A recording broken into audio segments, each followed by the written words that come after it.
What's up, guys? Ethan back here with a brief video. I haven't made one in a while, so this one was kind of short notice.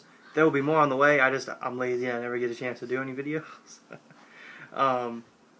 So this is actually a review slash DIY tutorial, if you will, on a blade that I've owned for going on a year now. And this is a black unstable blade.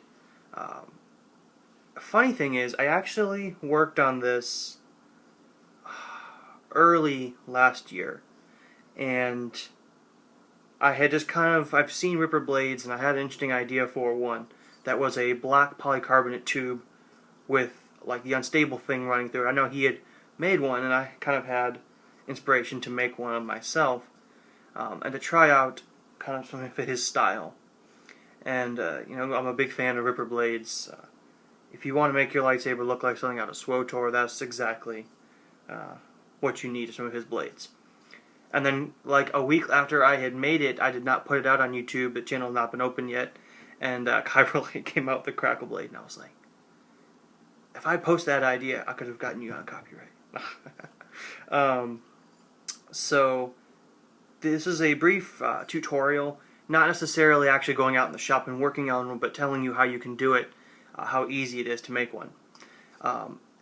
The total build cost of this this blade is about $30, unless you have clear coat and black gloss spray paint around the house. Then that won't cost you anything necessarily. But so basically, it's like a $12 polycarbonate blade you can get off of the custom saber shop with a $5 bullet tip, I believe is what it is. And then spray paints are usually $3 to $5. So basically, if you have a rotary tool with the pointed tip, pointed metal drill tip, you can carve this lightning pattern on the blade. Now, you don't want to do that first. What you want to do step by step is cut your polycarbonate blade to the desired length. Then what you're going to do is put your tip in. If you're going to glue it in, some blades, if you buy one off of Ultra Sabers, without the diffusion film, it's already threaded. So if you insert the tip, super glue it in place, spray paint the entire thing black. Then just come through lightly with some sandpaper and just lightly sand certain edges more than others, and it'll give you kind of a ripper blades effect with not just the cracking later on, but certain like scuffs that kind of swirl up the blade. Next, you're going to take your rotary tool and just carve in a completely awesome lightning pattern throughout the entire thing. This thing actually has cracks kind of gouged into the blade. It doesn't do anything. It doesn't ruin the durability of the blade. Just more of a surface carving, and you get a really kind of deepish looking, really sweet lightning blade, as opposed to Kyberlites, which I believe are painted. Don't quote me on that, but I think they paint theirs on and do a cracking texture. But this one you're actually carving it into the blade. So I have my Saberforge Resilient ASP hilt with Pico Crumble, Dark Side V2, and RGB LED, just no white. There we go. Right now I've got it set in deep blue, so we're just going to kind of scroll through the colors. We're on to a purple. I made the mistake of not getting royal blue and got standard blue, so I have 3 more pinks than I should, and so this is really the only purple on there. It's kind of a lavender, light purple. It's a very nice color. Now, unfortunately, the camera does not do justice to how this blade actually looks in person, but if you combined the Darksaber and Kylo Ren's crossguard, you would get something really epic. So, we'll just go ahead and scroll through the colors here. There will be a separate review on the actual hilt itself with the electronics, but this is the red. This looks like a Mustafar lightsaber with like the black rock on the sides, the obsidian, and like red lava running through it. Looks really, really great. Red's one of the best colors for this blade, followed up by green and blue. So primary colors look perfect with this one. You have like an orange, a Eternal Empire, kind of amber, and then yellow.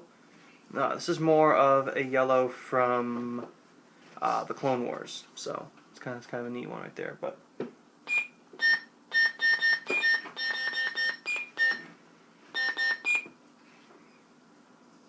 green, and then white flash on clash. It looks really great because it's only the cracks that flash white, so it looks pretty cool when it does that. We'll kind of get a close-up when we do it.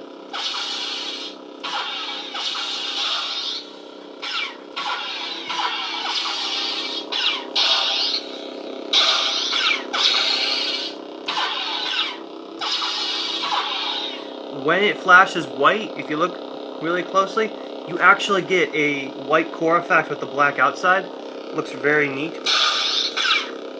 Like that. So